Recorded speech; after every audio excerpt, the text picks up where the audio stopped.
Yeah, everybody want to get in on the fun. Everybody wants to get in on the Caitlin Clark experience, and I don't blame them. We have someone who I think would be a great addition to Caitlin Clark and in this whole Indiana Fever team. And she's making it clear, I want to get down with the get down. I want to be a part of Caitlin Clark's team. We have to break this down. Welcome to Keep the Vision. Make sure you like, comment, subscribe, share the channel, hit that bell notification, hype the video for me. What if I told you one single outfit just flipped the entire WNBA off-season on its head? Before a contract was inked, before a press release dropped, she was already rocking Indiana Fever colors like it was game one of the finals. That wasn't subtle. That was a statement. Nathi didn't wait for permission.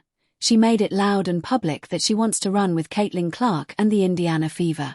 This wasn't some quiet backdoor negotiation. This was a power move. A forward basically declaring free agency loyalty in 4K, sending shockwaves across the league and putting every front office on notice. The whispers. Dead. The speculation. Over. The message. Crystal clear. And when you see how she showed it, you'll understand why this changes everything. Check this out. She played with the Valkyries, from what I remember. Listen, what is she doing right here? What is she doing right here? Let's zoom in. What she playing some is that dominoes? I don't know what it is. Scrabble. I don't know what it is, but what she got on? She got on Indiana Fever merch. She don't play for the Fever yet. She want to get down with the get down. She see what's going on, and I'm going to keep it all the way real. Because, you know, at this point, we got to be skeptical, y'all.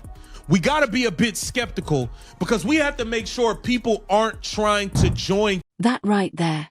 That's exactly why the whole league is scrambling.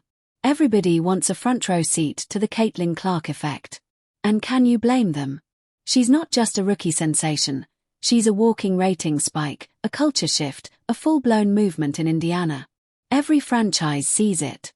Every player feels it. But this isn't about clout chasing. This isn't about riding Clark's wave for easy headlines. This is about fit. Chemistry. Hoop IQ. It's about finding someone who can actually elevate the Indiana Fever instead of just taking up space. And Nathi. She's moving like someone who understands the assignment. That merch moment wasn't fandom, it was strategy. It was her saying, I'm all in. I'm ready to grind. I'm ready to build. She's not trying to orbit the spotlight. She's trying to be part of the core. And when you hear what people around the league are starting to say about this potential pairing, it gets even more interesting. Take a listen. But what she got on? She got on Indiana Fever merch. She don't play for the Fever yet. She want to get down with the get down. She see what's going on, and I'm going to keep it all the way real. Because, you know, at this point, we got to be skeptical, y'all. We got to be a bit skeptical because we have to make sure people aren't trying to join Caitlin Clark's team for clout. We have to make sure that people are trying to be a part of the crew for the right reasons. We don't need any more Dewana the Scammer Bonners coming over here and robbing us. We don't. Okay, now after seeing that, let me introduce you properly. Meet Nice. 6'3", 185 pounds of straight-up WNBA-ready presence. That's not just size, that's rotation-changing size. She's the kind of forward you bring off the bench and the entire tempo shifts. Instant juice. Instant athleticism. Instant problems for the other team. And here's why this matters for Indiana. This isn't just about muscle or highlight plays. It's about fit next to Caitlin Clark's pace and space system. Nice plays smart. She runs hard. She defends with edge. She crashes boards like every possession is personal. That's the type of relentless energy the Fever desperately need to close gaps in tight games. Late game situations. Her size and strength could be a straight-up game changer, especially when things get physical and the lights get bright. But the real question is, can she actually handle the spotlight that comes with playing next to the biggest name in the league right now? Because that's where things get real. Watch this. Reasons. We don't need any more Dewana the Scammer Bonners coming over here and robbing us. We don't need no more of that, okay?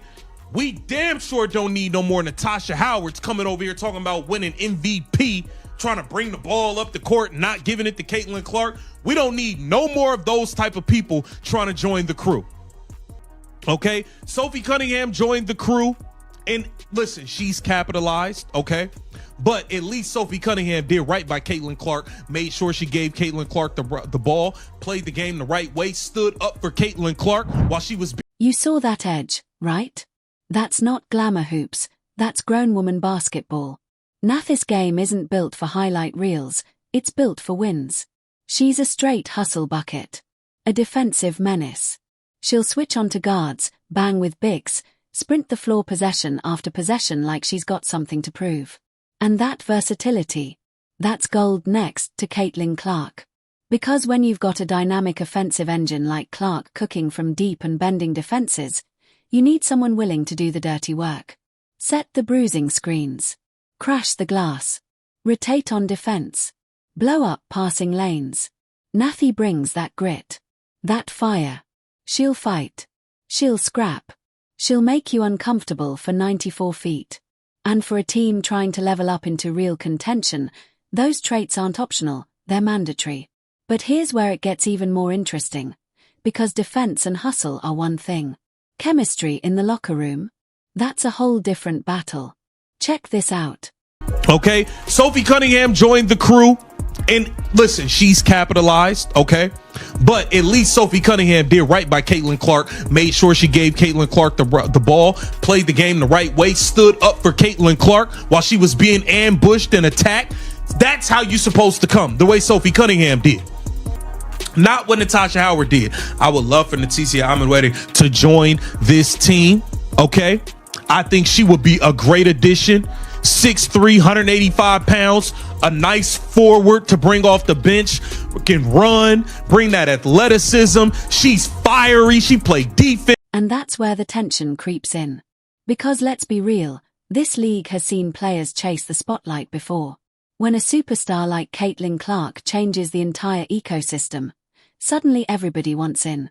But is it about winning, or about clout? That question is floating around every front office right now. Indiana can't afford vibes that are off. They can't afford ego battles. They can't afford someone pulling up for headlines instead of hardware. When you're building around a generational talent, trust isn't optional, it's everything. Every locker room voice matters. Every rotation piece has to buy in. And if someone's motives aren't aligned with team success, it can blow up fast.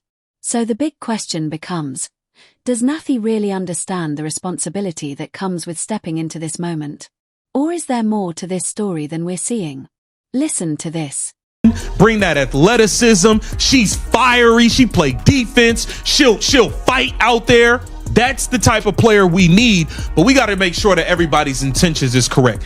I don't want to hear you come over here and any word. Don't say a word with the letter M, V, or P. Just because I'm so scarred from Natasha Howard. Let's make sure of that. Now, her stats aren't all that, just 5 points, 4 rebounds, but she's not some big time scorer. She's a hustle, a role player, a defender that can switch. She can switch on the guards. She can switch on the bigs. She runs the floor. I like her. I think she... You remember what happened before, right? We've seen players come in with big talk, big personalities, and zero buy-in, and the chemistry just implodes. The vibes get weird. The focus shifts. The locker room splits. And suddenly a team that was building momentum is back to square one. Indiana does not need a repeat of that. The Fever have already survived the long rebuild, the lottery years, the searching for identity phase. Since Caitlin Clark stepped in, there's finally direction. There's finally belief.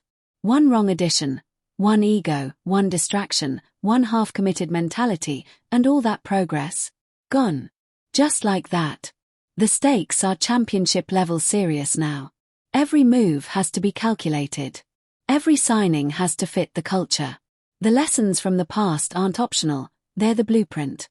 So here's the real twist. What if this move isn't just safe? What if it's the exact missing piece they've been hunting for all along?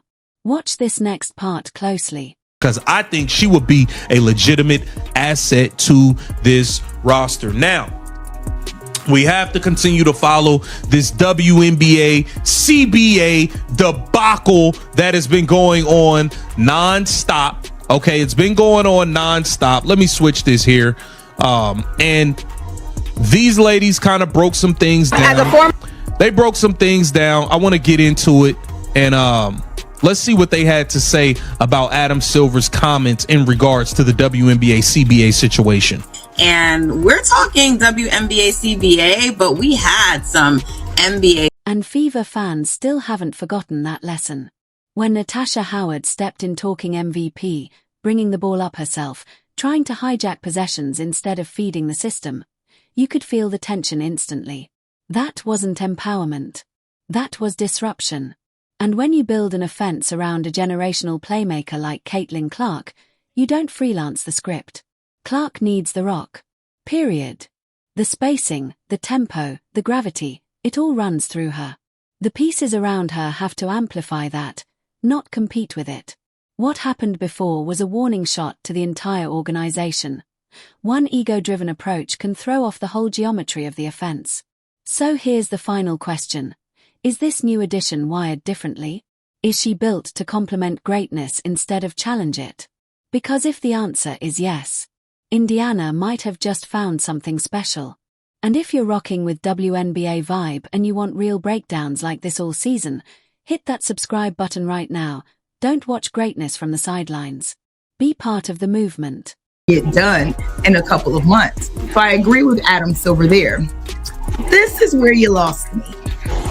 You lost me because you're talking about they've got to put pressure on. Sir, the last time I checked, the NBA is the one that's calling the damn shots. What are we doing? What do you mean putting pressure on both sides? Put pressure on the side that you represent. What do you mean? Like, I am a little confused on what he means by I've been a part of this, but I don't really want to put any hard deadlines. If you want to put deadlines on anything, Adam Silver, put Now that's the contrast. Sophie Cunningham came in and did it the right way. She fed Caitlin Clark. She played selfless. She stood 10 toes down when Clark was getting ambushed. No ego, no spotlight chasing, just toughness, loyalty, and buckets when they mattered. That's the blueprint. You amplify the superstar, you protect the culture, and you earn your stripes. And that's why Nice feels different. That Indiana Fever merch. That wasn't fashion, that was a pledge. Before the ink, before the press conference, she was already signaling, I know the mission. She sees the wave. She wants to be part of the movement, not compete with it. Hustle, defense, athleticism, the exact role-player mentality that turns a good squad into a contender. She fills a real need. Depth, physicality, late-game grit. That's championship DNA. But here's the storm cloud hovering over all of this, the CBA drama. Because while Indiana might be lining up the perfect complementary piece, the league itself is in chaos. Negotiations dragging. Salaries in limbo. Operations on pause. Even NBA voices are chiming in. Chris Paul preaching unity. Jaylen Brown saying get what you deserve. That's heavyweight support. That's solidarity across the basketball world. And then there's Adam Silver, calling the situation unfortunate. Saying it's the 11th hour. But no hard deadline. No decisive hammer drop. If he's deeply involved, why does it still feel like we're stuck in neutral? Revenue sharing. Off the table. Focus on salaries, he says. Meanwhile the clock is ticking, drafts, free agency, training camp, all compressed into a logistical nightmare if this deal gets done late. Fans are looking at this like, who's really steering the ship? Because from the outside, it feels like the WNBA is fighting for leverage while the NBA prioritizes the billion-dollar machine upstairs. Fair or not, that perception is real. And perception shapes momentum. So here we are.